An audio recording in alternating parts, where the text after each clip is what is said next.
أنا أبدأ مباشرة بأخطاء تحكيمية.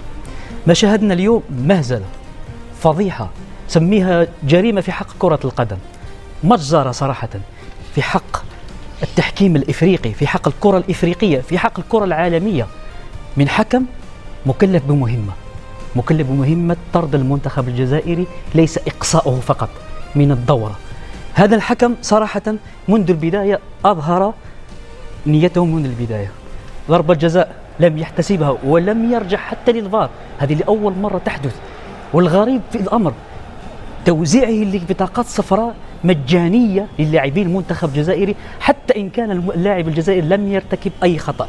أخطاء كثيرة ارتكبها هذا الحكم، صراحة مجزرة لما تتحدث عليها الإعلام الأجنبي يستصبح سمعة الكرة الإفريقية. صراحة شوف، بدون الفار بخط التماس يمكن الحكم يعلن عن ضربة جزاء.